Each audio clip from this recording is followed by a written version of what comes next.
আসসালামু আলাইকুম ভিউয়ার্স, আশা করি সবাই ভালো আছেন। এমএসআই মোটরের পক্ষ থেকে আপনাদের জন্য আজকে আরেকটি নতুন গাড়ির ভিডিও নিয়ে আসলাম।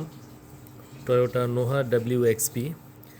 গাড়িটির মডেল ইয়ার হচ্ছে 2019 এবং গাড়িটির রেজিস্ট্রেশন ইয়ার হচ্ছে 2025। গাড়িটির সিসি হচ্ছে 1800 সিসি এবং গাড়িটির বাহিরের কালার হচ্ছে পার্ল কালার এবং গাড়িটির ভেতরের ইন্টেরিয়র হচ্ছে ব্ল্যাক কালার। ব্ল্যাক হলেও একটু ডিফারেন্ট টাইপের ব্ল্যাক। ডোর প্যাড এবং ড্যাশবোর্ডের মধ্যে হোয়াইট ইন্টেরিয়র আছে। তো গাড়িটি একটি 7 সিটের গাড়ি। গাড়িটির বাহিরের রঙের কন্ডিশন এবং ভিতরের ইন্টেরিয়র এবং ভিতরের ওভারঅল কন্ডিশন অত্যন্ত ভালো অবস্থায় আছে। যেহেতু এটা একটা 25 সালের রেজিস্ট্রেশন করা গাড়ি, তো আসলে এই গাড়ি কেনা আর রিকন্ডিশন গাড়ি কেনার ভিতরে পার্থক্য নেই বললেই চলে, আমি বলবো। আর যারা আসলে গাড়ি ব্যবহার করেন, গাড়ির সম্বন্ধে ধারণা আছে, তারা ভালোই বলতে পারবেন বা বুঝেন যে হ্যাঁ, আসলে এই গাড়িটার মধ্যে এবং নতুন গাড়ির মধ্যে খুব একটা পার্থক্য নেই। গাড়িতে থাকা চাকার চারটি রিম খুবই দামি রিম লাগানো। যার গাড়ি ছিল এটা, তিনি খুব শৌখিন মানুষ ছিলেন এবং তিনি নিজের মতো করে নিজে ডেকোরেশন করেছিলেন এবং গাড়িটিতে অনেক দামি রিম লাগিয়েছিলেন।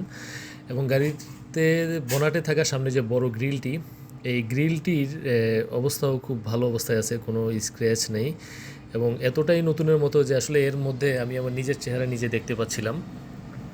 তো গাড়িটিতে থাকা সামনের দুটি হেডলাইট এবং পিছনের দুটি ব্যাকলাইটেও কোনো দাগ কিংবা ফাটা নেই। গাড়ির সিটের কন্ডিশন, সিটের যে ফেব্রিক, সিটের কন্ডিশন এবং গাড়ির ড্যাশবোর্ড, গাড়ির দরজার প্যাড, গাড়ির ফ্লোর ম্যাট মানে একদম নতুনের মতোই। এবং গাড়িটিতে আপনারা পেয়ে যাবেন একটি অ্যান্ড্রয়েড টিভি এবং স্টিয়ারিংয়ে থাকছে ক্রুজ কন্ট্রোল। তো যেহেতু এটি একটি হাইব্রিড গাড়ি, এটার ব্যাটারি হেলথের একটা কথা থেকেই যায়। 25 সালের রেজিস্ট্রেশন করা গাড়ি যেহেতু, এটার ব্যাটারি হেলথ আপনারা পেয়ে যাবেন 85 থেকে 90% ভিতরে।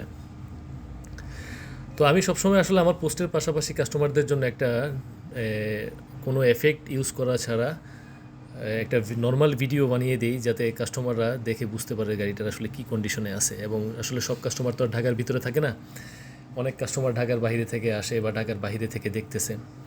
তো তাদের সুবিধার জন্য আমি চেষ্টা করি একটা সিম্পলের ভিতরে উইদাউট এফেক্ট ইউজ করে আমি একটা ভিডিও তৈরি করার। তো আসলে নোহা WXB বা টয়োটা নোহা স্কোয়ার, বক্সি, আসলে এই গাড়িগুলো তো আসলে একই টাইপের গাড়ি, হয়তো বা ক্ষেত্র বিশেষে কিছুটা পার্থক্য থাকে। এগুলো হচ্ছে 7 সিটের গাড়ি। তো এরপরও যদি বিস্তারিত কোনো কিছু জানার থাকে, স্ক্রিনে দেওয়া হোয়াটসঅ্যাপ নাম্বারে মেসেজ কিংবা কল করে আপনারা তথ্য জানতে পারেন। আর শেষ পর্যন্ত ভিডিওটি দেখতে থাকুন। গাড়িটির ভিডিওতে গাড়িটির ইঞ্জিন রুমের কন্ডিশন, ব্যাকডালারের কন্ডিশন আরও দেখানো হবে। তো বিস্তারিত জানতে অবশ্যই হোয়াটসঅ্যাপ নাম্বারে যোগাযোগ করবেন। ভালো থাকবেন সবাই। আসসালামু আলাইকুম ওয়া রাহমাতুল্লাহ।